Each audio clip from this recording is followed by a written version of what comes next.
दोस्तों, क्या गूगल के एल्गोरिथम का आपकी खुशी से यानी हैप्पीनेस से कुछ लेना देना है? आंसर है यस। हाँ, लेना देना है। और इसके लिए एक बहुत ही स्पेसिफिक कैटेगरी गूगल बना के रखती है जिसको हम लोग बोलते हैं YMYL, जिसका फुल फॉर्म होता है योर मनी योर लाइफ।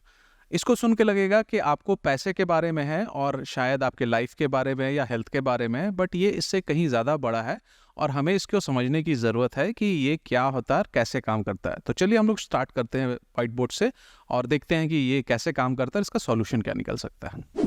देखिए, इससे पहले हम लोग स्टार्ट करें, एक बात जान लीजिए कि YMYL से क्या होता है। YMYL से आपके जो सर्च इंजन के अंदर में पेजेस है वो डी इंडेक्स नहीं होंगे, बट वो लोअर प्रायोरिटी में आ जाएंगे, यानी नीचे की तरफ में आ जाएंगे। यानी कि कुछ ऐसे कंटेंट जो गूगल बहुत ही कड़ी नज़र रखता है, वो कंटेंट तो एग्जिस्ट करेगा, वो इंडेक्स भी होगा सर्च इंजन रिजल्ट पेज में। अगर आप अपने उस लिंक को सर्च कीजिएगा तो आपको नज़र भी आएगा, लेकिन वो किसी कीवर्ड के ऊपर में रैंक कर रहा है, लेट्स से 1 नंबर पर रैंक कर रहा है, वो सडनली उससे हटके 100 से ऊपर चला जाएगा, वो कहीं भी रैंक करना बंद कर देगा, बट इंडेक्स रहेगा। ये इस बात का ध्यान रखिएगा।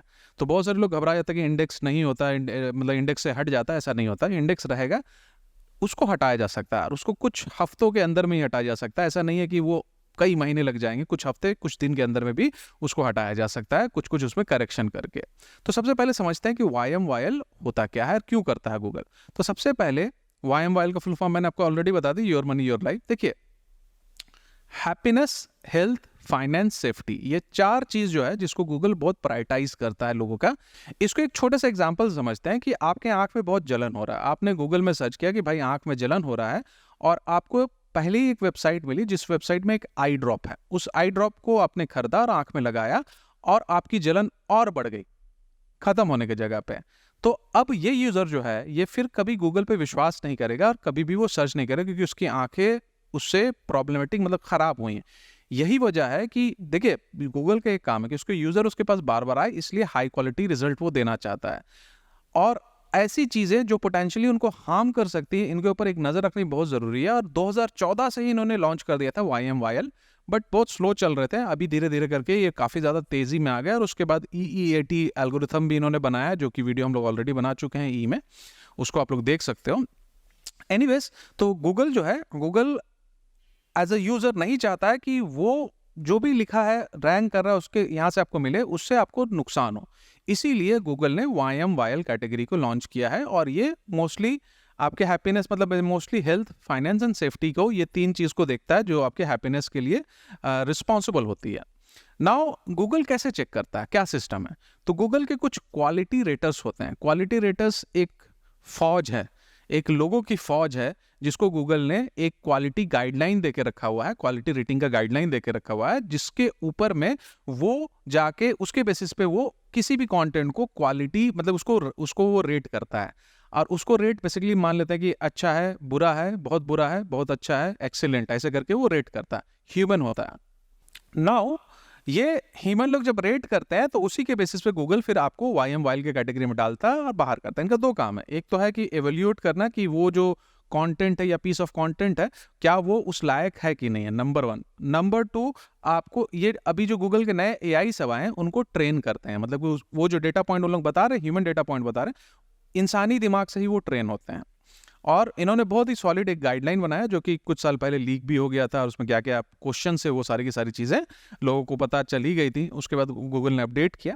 नाउ अगर हम लोग समझेंगे योर मनी योर लाइफ, तो हमको ये समझ में आता है कि सिर्फ और सिर्फ जिसमें हम फाइनेंस की बात करें, पैसे की बात करें, पैसे कमा लो, कैसे कर लो, ये ट्रेडिंग कर लो, फलाना कर लो, ढिमकाना कर लो, वो, या हेल्थ के बारे में जैसे कि फैट लॉस कैसे करेंगे, या इस तरह की चीज़ें आती हैं। लेकिन नहीं, गूगल ने 2023 में इसको एक्सपैंड कर दिया है। कहाँ पे? न्यूज़ पे। स्पेशली उस टाइप के न्यूज़ जो शॉकिंग है, जैसे कि बहुत सारे ऐसे मीडिया चैनल्स हैं जो आपके सेलिब्रिटी न्यूज़ कवर करते हैं, बट सेलिब्रिटी न्यूज़ में भी बड़े स्पेसिफिक वो स्कैंडल्स कवर करते हैं। तो ये जो स्कैंडल्स है जो लोगों को हार्म कर सकता है, सेलिब्रिटी को हार्म कर सकता है, उस टाइप की चीज़ें, या कोई ऐसे सेंसिटिव इन्फॉर्मेशन की, जैसे कि कोई दंगा हो गया, कोई दैट चीज़ें हो गई जिसके एक बहुत फेक नैरेटिव बना के लोगों को भड़काया जा सकता है, लोगों को नुकसान पहुंचाया जा सकता है।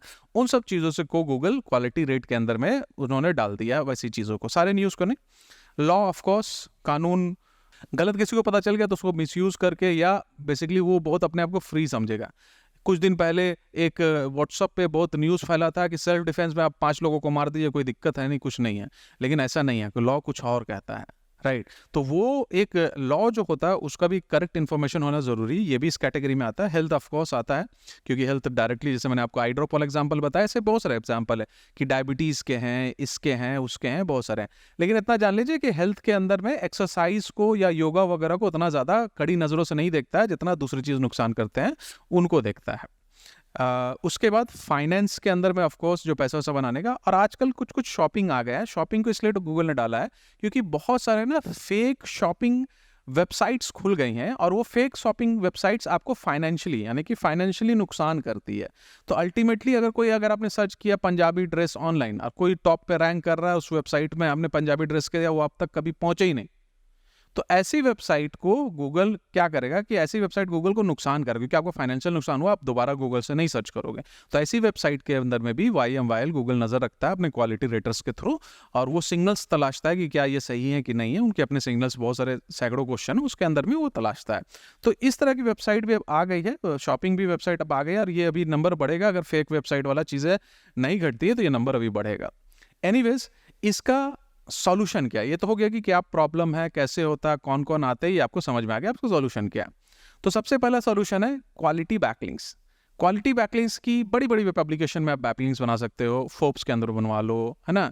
इस टाइप की वेबसाइट के अंदर जो बहुत बड़ी न्यूज़ मीडिया है उनके अंदर बैकलिंक्स बना लोगे तो गूगल आपको एज अ ब्रांड ट्रीट करता है, और आप पे थोड़ा सा सॉफ्ट हो जाता है YMYL की जहाँ बात आती है। हाउएवर ऐसा नहीं होता कि एकदम ही सॉफ्ट हो जाता है। अगर आप फिर भी गलत इन्फॉर्मेशन दोगे, अच्छे क्वालिटी कंटेंट नहीं लिखोगे, तो वो गूगल फिर भी नज़र आपके ऊपर में तो रखे तो रहेगा ही। तो इसलिए कोशिश करो कि आपका कंटेंट भी ऑथेंटिक हो, कोई एक्सपर्ट के द्वारा लिखा गया हो, और ऐसा ना हो कि किसी को किसी भी तरह से किसी को नुकसान पहुंचाए। और नुकसान हो सकता है तो नीचे में डिस्क्लेमर लिख दो कि भाई इसका जो है ना साइड इफेक्ट ये चीज़ हो सकता है। तो एक ये चीज़ है। दूसरा, आप अपना PR करा सकते हो। क्वालिटी बैकलिंक्स के लिए बहुत सारे लोग PR भी कराते हैं, प्रेस रिलीज जिसको बोलते हैं, पेज रैंक नहीं है, प्रेस रिलीज जिसको लोग बोलते हैं। प्रेस रिलीज करवाइए, मीडिया में बात चलेंगी आपकी, ठीक है। इसके अच्छा, इसमें फ्री PR वाली वेबसाइट काम नहीं करेगी, ये रेपुटेड जो होते हैं वही वाला काम करेगा। इसके बाद में आपका बायो जो है एकदम क्लियर होना चाहिए। जो भी व्यक्ति कंटेंट लिख रहा है उसके बायो में उसका क्या एक्सपर्टीज है ना, जैसे वो किस कॉलेज से पढ़े हुए हैं या कहीं पे जॉब कर रहे हैं, कितने साल का है, बैक्ड अप बाय उनके लिंक्डइन ID, यानी कि उसका लिंक्डइन का जो प्रोफाइल होता है उसका भी वहाँ पे एक आइकॉन या कुछ लिंक होना चाहिए, और जो लिंक्डइन के अंदर में इन्फॉर्मेशन है वो इन्फॉर्मेशन मैच करना चाहिए। क्योंकि जब मैनुअली आते हैं तो वो बेसिकली उस व्यक्ति का ऑथेंटिकेशन करते हैं कि लिखने वाला कौन है, बिकॉज ये बहुत इंपॉर्टेंट है कि कौन लिख रहा है। एंड देन उसके लिंक्डइन में भी जाके देखते हैं लोग कि वो कौन आदमी है, कहाँ मैच तो नहीं कर रहा है। तो वो सारी की सारी चीज़ें दोनों लिंक्डइन भी ऑप्टिमाइज होना चाहिए और आपका यहाँ पे भी ऑप्टिमाइज होना चाहिए, ताकि जो क्वालिटी डेटा जब मैनुअली आए तो वो उनको इन्फॉर्मेशन मिल सके। इसके अलावा अगर मान लेते हैं कि आपका कंटेंट कोई लिख रहा है, that person is not very, बहुत ही ज़्यादा वो है ना, बहुत ही ज़्यादा एक्सपर्ट नहीं है, तो वहाँ पे एक और सेक्शन होता है जो रिव्यूड बाई करके होता है। यानी कि कंटेंट तो लिखा है किसी व्यक्ति ने जो उतना ज़्यादा एक्सपर्ट नहीं, लेकिन इसको रिव्यू किसी एक्सपर्ट ने किया है।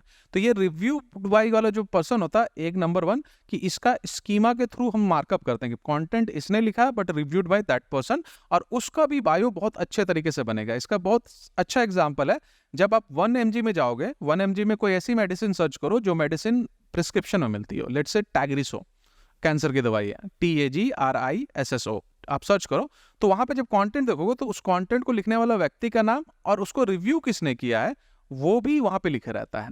इसके अलावा और क्या काम करता है, एक चीज और काम करता है कि अगर आप कोई भी चीज अपने पूरे कंटेंट में कह रहे हो, कोई फैक्चुअल बात कर रहे हो, तो जैसे विकिपीडिया रेफरेंस देता है नीचे के अंदर में कि भाई इस बात का रेफरेंस ये है, उसका भी रेफरेंस आपको देना चाहिए कि देखो भाई मैंने ये बात कही, इस बात का रेफरेंस ये है, इस बात का रेफरेंस ये है, और वो एक ऑथेंटिक सोर्स से होना चाहिए। ये भी बहुत ज्यादा हेल्प करता है आपके YMYL को, क्योंकि फिर उसके बाद वो फैक्ट को बैकअप कर देता है आपका।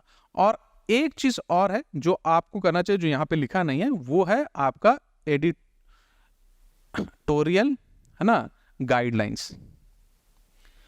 एक अलग से पेज, जैसे टर्म्स एंड कंडीशन का पेज होता है ना, एक अलग से पेज आपका एडिटोरियल प्रोसेस क्या है उसको डिफाइन करते हुए कि कैसे आप कंटेंट के बारे में पहले रिसर्च करते हो, फिर कंटेंट लिखते हो, फिर उसका कंटेंट जाता है एडिटर के पास में, फिर ग्रामेटिकली सही होता है, फिर उसका दूसरे एडिटर के पास में जाता है, फिर फैक्चुअली होता है, रिव्यू किया जाता है, एंड देन उसके बाद में पब्लिश होता है। ये एक पूरा प्रोसेस है। ये प्रोसेस का पूरा प्रोसेस अगर आप अपना एक अलग से पेज बना के वो प्रोसेस एडिटोरियल गाइडलाइन का आप दे देते हो वहाँ पे, तो बहुत बार ऐसा होता है कि जो भी क्वालिटी रेटर है वो एडिटोरियल गाइडलाइन देख के समझ जाते हैं कि ये जो भी आदमी कंटेंट लिख रहा है इसका एक प्रोसेस है, इसका एक तरीका है, और एक ऑथेंटिक तरीके से ये कंटेंट प्रोड्यूस करे, ऐसा नहीं कि रैंडमली लिख रहे हैं।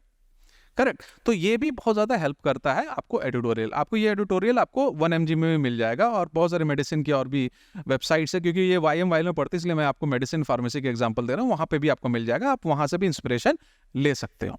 आई होप अब आपको YM वाइल क्या होता है ये आपको क्लियर है, गूगल क्यों करता है उसके इंटेंशन भी क्लियर है, और अब आप उससे कैसे डील कर सकते हो वो भी आपको क्लियर है। अगर आपको इतनी सारी चीज़ें क्लियर है तो एक चीज़ और क्लियर कर लीजिए, इस चैनल को सब्सक्राइब और एक कमेंट करके बता दीजिए कि आपको कैसा लगा, और बेल आइकॉन ज़रूर दबा दीजिए, क्योंकि हम लोग ऐसी वीडियो लाते रहते हैं। बहुत बहुत शुक्रिया आपको सुनने का। मिलते हैं आपको किसी और वीडियो में।